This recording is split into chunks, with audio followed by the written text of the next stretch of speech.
प्रिय साथियों, जब हम प्रेम शब्द सुनते हैं तो हमारे मन में किसी व्यक्ति, किसी आकर्षण या किसी भावना की छवि बनती है। लेकिन भगवान श्री कृष्ण, जो स्वयं योगेश्वर हैं, गीता में जिस प्रेम की शिक्षा देते हैं वह सांसारिक नहीं बल्कि दैवी प्रेम, डिवाइन लव है। वह प्रेम जो आत्मा को परमात्मा से जोड़ देता है। एक, प्रेम आसक्ति नहीं, आत्मा की अनुभूति है। भगवान कृष्ण अर्जुन से कहते हैं, ममैवांशो जीवलोके जीवभूतः सनातनः, अध्याय 15, श्लोक 7।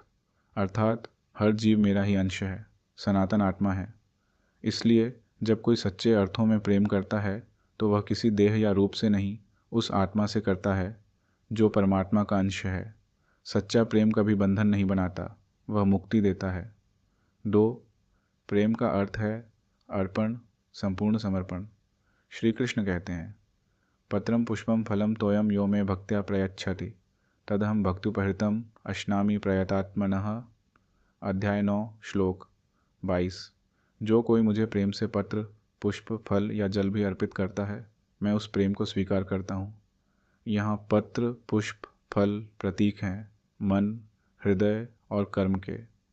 प्रेम का अर्थ है अपनी हर क्रिया, हर विचार, हर भावना को ईश्वर को अर्पित कर देना। 3, प्रेम वह नहीं जो हमें बांध दे बल्कि जो हमें मुक्त करे। कृष्ण अर्जुन से कहते हैं, कर्मण्येवाधिकारस्ते मां फलेषु कदाचन, अध्याय 2, श्लोक 47। अर्थात तू कर्म कर पर फल की आसक्ति मत रख। यही सच्चे प्रेम की पहचान है। जब प्रेम में मेरा और तेरा का भेद मिट जाता है, जब हम केवल देने में आनंद पाते हैं, वही गीता का प्रेम है। 4, प्रेम में अहंकार का लय हो जाता है। श्री कृष्ण कहते हैं, सर्वभूतहिते रतः, अध्याय 12, श्लोक 4। जो व्यक्ति सब प्राणियों के हित में रत रहता है वही मेरा सच्चा भक्त है। प्रेम तब पूर्ण होता है जब वह सीमाओं से मुक्त हो जाए, जब वह केवल अपने प्रियजन तक सीमित न रहकर सभी जीवों तक फैल जाए। गीता का प्रेम व्यापक है, यह केवल मैं और तुम नहीं। पिछले भाग में हमने जाना था कि भगवद गीता में भगवान श्री कृष्ण प्रेम को केवल भावना नहीं बल्कि आत्मा की पहचान मानते हैं।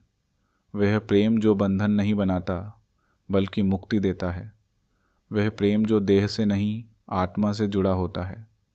आज हम उसी यात्रा को आगे बढ़ाते हैं जहाँ प्रेम धीरे धीरे भक्ति में बदल जाता है और भक्ति आत्मा को परमात्मा तक पहुँचा देती है। प्रेम से भक्ति की शुरुआत भगवान श्री कृष्ण कहते हैं, यो मां पश्यति सर्वत्र सर्वम च मयि पश्यति, अध्याय 6, श्लोक 30। जो मुझे हर जगह देखता है और हर जगह मुझे ही अनुभव करता है, वह कभी मुझसे अलग नहीं होता और न मैं उससे।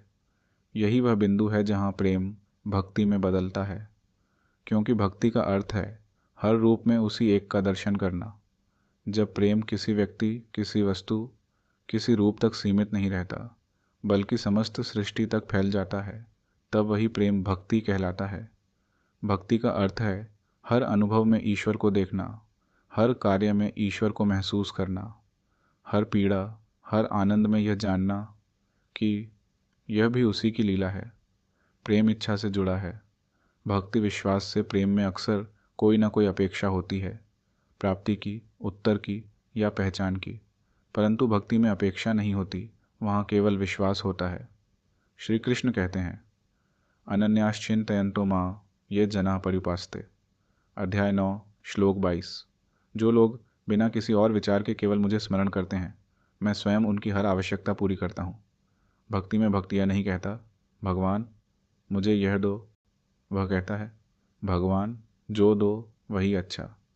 यहाँ प्रेम परिपक्व हो गया है। वह अब चाहने से नहीं, स्वीकार करने से जुड़ा है। भक्ति वही प्रेम है जो मांगना भूल गया है। भक्ति का अर्थ है प्रेम में स्थिरता। साधारण प्रेम में मन चंचल होता है, कभी बढ़ता है, कभी घटता है, कभी भावनाएं गहरी होती हैं तो कभी हल्की। लेकिन जब प्रेम स्थिर हो जाता है, जब वह परिस्थितियों से ऊपर उठ जाता है, तब वह भक्ति बन जाता है। श्री कृष्ण अर्जुन से कहते हैं, मन्मना भव मद्भक्तो मदयाजी माम नमस्कुरु, अध्याय 9, श्लोक 34। हे अर्जुन, अपने मन को मुझ में लगाओ, मेरे भक्त बनो, मेरी पूजा करो और मुझे नमस्कार करो।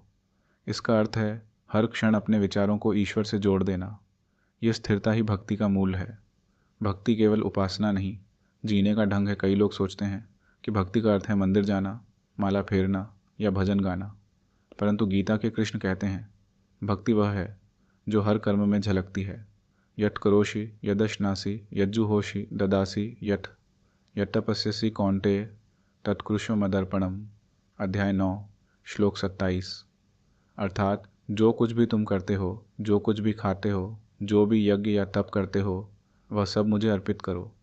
भक्ति केवल पूजा का समय नहीं, बल्कि जीवन का तरीका है। हर काम में, हर सांस में ईश्वर की स्मृति रखना, यही भक्ति का सार है। भक्ति में अहंकार का लय हो जाता है, प्रेम में मैं और तू बना रहता है, परंतु भक्ति में मैं मिट जाता है, केवल तू रह जाता है। भक्त कहता है, हे प्रभु, मैं कुछ नहीं, सब कुछ तू है।